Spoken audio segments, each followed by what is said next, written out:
Hello दोस्तों और मेरे प्यारे स्टूडेंट हो। मैं आज संसाधन का प्रकार बताने जा रहे हैं।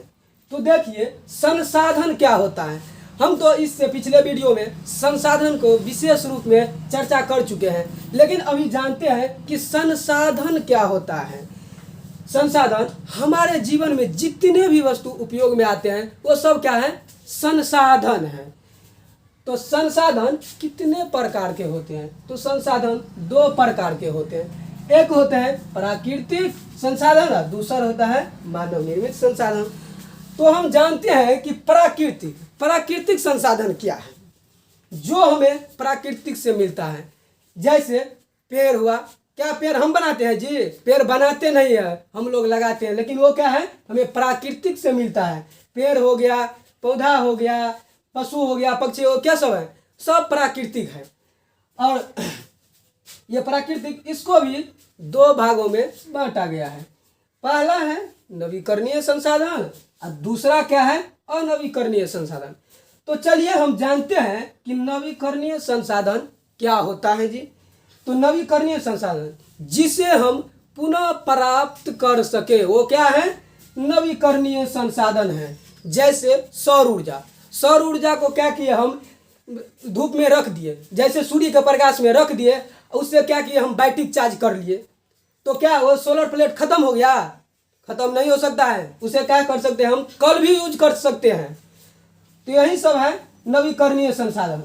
और नवीकरणीय संसाधन को भी दो भागों में बांट दिया गया है। पहला क्या है, सतत अथवा प्रभाव, और दूसरा क्या है, जैव। सतत अथवा प्रभाव का अर्थ ये हुआ, जैसे यहाँ पे एग्जाम्पल दिया हुआ है कि पवन चक्की हुआ और जल हुआ, ये सब कभी खत्म होने वाला है? कभी खत्म नहीं होने वाला है। जल कभी नहीं खत्म होगा। पवन चक्की, इससे पहले हम पिछले वीडियो में मतलब बता चुके हैं कि पवन चक्की क्या होता है। पवन चक्की क्या होता है, जैसे कि एक टावर की तरह पवन चक्की होता है। किसकी तरह? एक टावर की तरह होती है। उसमें 3 पंखा लगी रहती है, जो हवा जब चलती है तो क्या होता है, धीरे धीरे घूमता है। उससे क्या होता है, हमें सिंचाई करने में सहायता प्रदान होती है। और जैव संसाधन के जितने भी जीवित वस्तु है, सिंपल भाषा में जान लीजिए, जिसमें जीवन है वो क्या है, जैव संसाधन। क्या है? जैव संसाधन। तो इसको भी दो भागों में बांट दिया गया है। तो पहला है प्राकृतिक वनस्पति और दूसरा क्या है, वन्य जीव। तो प्राकृतिक वनस्पति क्या होता है, पेड़ पौधा, ये सब क्या है, प्राकृतिक वनस्पति है। और वन्य जीव का अर्थ ये हुआ जो उसमें जो रहता है वही क्या हुआ, वन्य जीव हो गया। तो चलिए हम नवीकरणीय संसाधन के प्रकार हम जान चुके हैं, इसके बारे में जाने हैं। तो अब जानेंगे कि अनवीकरणीय संसाधन क्या होता है। अनवीकरणीय संसाधन जस्ट उल्टा, यहाँ पे देखिए, जिसे हम पुनः प्राप्त नहीं कर सकते हैं वो क्या है, अनवीकरणीय संसाधन है। जैसे पेट्रोल हो गया, किरासन तेल हो गया, क्या किया, हम एक बार यूज कर लिए। जैसे हम गाड़ी में 1 लीटर पेट्रोल डाल दिए और क्या किया, हम खत्म कर दिए, फिर आएगा जी? उसमें नहीं आ सकता है। गाड़ी चलाने के लिए क्या करना पड़ेगा, फिर से पेट्रोल लानी पड़ेगी, फिर उसमें डालना पड़ेगा, इसके बाद क्या हम गाड़ी चलाएंगे। तो चलिए यही सब है अनवीकरणीय संसाधन। इसको भी दो भागों में बांट दिया गया है। पहला है पुनः चक्रीय और दूसरा है अचक्रीय। पुनः चक्रीय का अर्थ क्या हुआ, जिसे हम पुनः प्राप्त कर सके। जैसे धातु हुआ, देखिए कोई इसमें भी कोई ऐसा वस्तु है या इसमें भी कोई ऐसा धातु है जिससे क्या होता, पुनः चक्रीय। देखिए अनवीकरणीय के अंतर्गत पुनः चक्रीय कभी हो सकता है? नहीं हो सकता है, क्योंकि इसमें भी है। जैसे धातु हो गया, इसमें तो पुनः चक्रीय होना ही नहीं चाहिए, ये गलत है। लेकिन इसमें कोई ऐसा धातु है जो यहाँ पे दिया हुआ है, धातु दिया गया, इसका एग्जाम्पल। और अचक्रीय का मतलब जैसे जीवाश्म ईंधन हुआ। जीवाश्म ईंधन देखिए, इससे पहले के समय में जब भूकंप आती थी तो बड़े बड़े पेड़ पौधे, बड़े बड़े जंगल क्या होते थे, मानव, पशु पक्षी सब धरती के अंदर दब के मर जाते थे। इतना आसानी से जीवाश्म ईंधन हमें प्राप्त नहीं होती है, लाखों वर्षों करोड़ों वर्ष लग जाते हैं इसे प्राप्त करने में। इसके बाद क्या होता है, लाखों वर्षों के बाद जो है हमें जीवाश्म ईंधन प्राप्त होती है। तो चलिए हम नवीकरणीय संसाधन, अनवीकरणीय संसाधन, उनके प्रकार हम जान चुके हैं। अब जानेंगे कि मानवीय संसाधन क्या है। मानवीय संसाधन जो मानव के द्वारा, सिंपल भाषा में समझो, जो मानव के द्वारा बनाया गया है सब क्या है, मानवीय संसाधन। जैसे देखिए अभी मेरे हाथ में क्या है, मार्कर है, ये क्या है, मानव के ही द्वारा बनाया गया है, तो ये क्या हुआ, मानवीय संसाधन हुआ। मानवीय संसाधन, इसको क्या हुआ, दो भागों में बांट दिया गया है। देखिए मानवीय संसाधन को दो भागों में बांट दिया गया है। पहला संरचनाएं एवं संस्थाएं, और दूसरा क्या है, मात्रा एवं गुणवत्ता। संरचनाएं एवं संस्थाएं का अर्थ ये हुआ कि जैसे हमें प्राकृतिक से क्या मिला, लकड़ी मिला, तो लकड़ी मिला तो हम क्या किए, सबसे पहले संस्था में ले गए। जिस तरह से आप अभी देखते होंगे हर चीज का क्या होता है, संस्था अलग अलग होती है। जैसे हम पढ़ाई करने के लिए जाएंगे तो वो संस्था अलग है, अगर कोई भी, जैसे हम मोबाइल ठीक करवाने के लिए जाएंगे तो वहाँ पे अलग संस्था है। उसी तरह से जैसे प्राकृतिक से क्या हुआ, हमें लकड़ी मिली, तो क्या लकड़ी अगर हम चिरवाने के लिए जाएंगे तो इसका भी संस्था अलग होगा, सिंपल सी बात है। तो वहाँ पे अगर संस्था में जाएंगे तो लकड़ी को क्या करेंगे, हम चिरवाएंगे।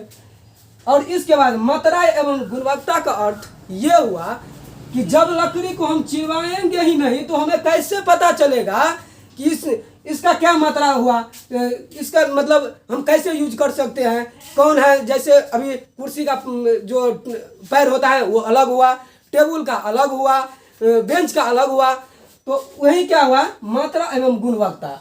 इसी से हमें पता चलता है कि जो इसका मात्रा क्या है, ये किस में यूज किया जा सकता है, इसका हम कैसे यूज करेंगे, यही सब है मात्रा एवं गुणवत्ता के अंदर।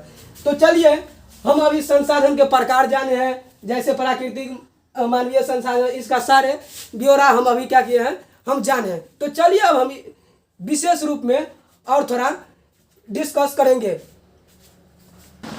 चलिए हम जानते हैं कि स्वामित्व के आधार पर संसाधन कितने प्रकार के होते हैं। स्वामित्व के आधार पर संसाधन 4 प्रकार के होते हैं। पहला व्यक्तिगत संसाधन, दूसरा क्या है, सामुदायिक संसाधन, और तीसरा क्या है, राष्ट्रीय संसाधन, और तीसरा क्या है, अंतरराष्ट्रीय संसाधन। तो हम सबसे पहले व्यक्तिगत संसाधन के बारे में विशेष रूप से जानेंगे कि क्या होता है। ऐसे संसाधन जो किसी खास व्यक्ति के अधिकार क्षेत्र में होता है, जिसके बदले में वे सरकार को लगान भी चुकाते हैं, जैसे भूमि हो गया, घर हो गया एवं अन्य जायदाद हो गया। तो जैसे कि आपके पास जमीन है, उस पर अधिकार सिर्फ आपका अधिकार है, वो निजी आपका नहीं है। जिसके बदले में क्या करते हैं हम उसको, जैसे जमीन है आपके पास, क्या करते हैं आप, देखभाल करते हैं, और जमीन के बदले में क्या करते हैं आप, जो है जमीन के बदले में सरकार को क्या देते हैं, टैक्स देते हैं। वही क्या हुआ, वो आपका निजी नहीं हुआ, सिर्फ आप उस पर देखभाल कर सकते हैं। तो वही सब हुआ व्यक्तिगत संसाधन। अब चलिए जानते हैं सामुदायिक संसाधन के बारे में कि सामुदायिक संसाधन आखिर क्या होता है। तो चलिए, कहता है ऐसे संसाधन जो किसी खास समुदाय के आधिपत्य में होता है, जिसका उपयोग समूह के लिए सुलभ किया जाता है, जैसे मंदिर, मस्जिद, पिकनिक हुआ।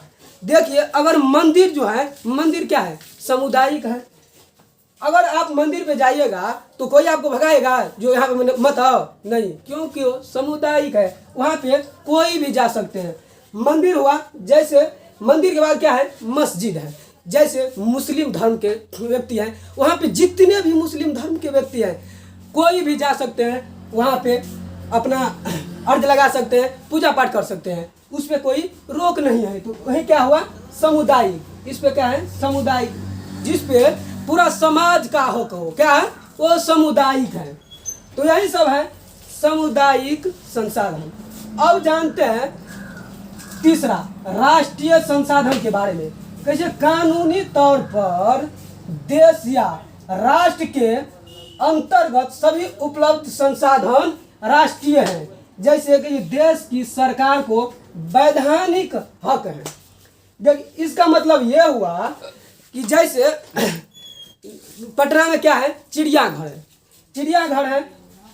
हम यहाँ पे वहाँ से मान के चलिए कि हम वहाँ पे क्यों जाते हैं, घूमने के लिए जाते हैं, लेकिन अच्छी तरह से पूर्ण रूप से उसे देखभाल कौन करता है, राष्ट्रीय मतलब सरकार करता है, राष्ट्र की सरकार करते हैं, उस पर देखभाल करती है, अच्छा से देखभाल करती है और हर तरह से उसको अच्छी से मतलब निगरानी करता है और देखभाल करता है। तो यही सब क्या हुआ, राष्ट्रीय संसाधन। अब जानते हैं अंतर्राष्ट्रीय संसाधन। अंतर्राष्ट्रीय संसाधन क्या होता है? ऐसे संसाधन का नियंत्रण अंतर्राष्ट्रीय संस्था करती है, जैसे महासागर तट रेखा 200 किलोमीटर दूरी है। क्या है, महासागर तट रेखा 200 किलोमीटर दूरी है। तो आप मान के चलिए वहाँ से 200 किलोमीटर दूरी पे हैं, वहाँ पे आप जाइएगा देखने के लिए? कभी नहीं जा सकते हैं। तो उसको जो है अच्छा से देखभाल और हर तरह से निगरानी और देखभाल कौन करती है? अंतर्राष्ट्रीय सरकार करती है। यही सब हुआ अंतर्राष्ट्रीय संसाधन। तो चलिए, अगर ये वीडियो आपको अच्छा लगे तो चैनल को सब्सक्राइब करें, वीडियो को लाइक करें और दोस्तों के साथ शेयर करना न भूलो। इसी तरह से हम आप लोग को अब अगले वीडियो में जो है इससे आगे टॉपिक पर चर्चा करेंगे। तो तब तक के लिए जय हिंद।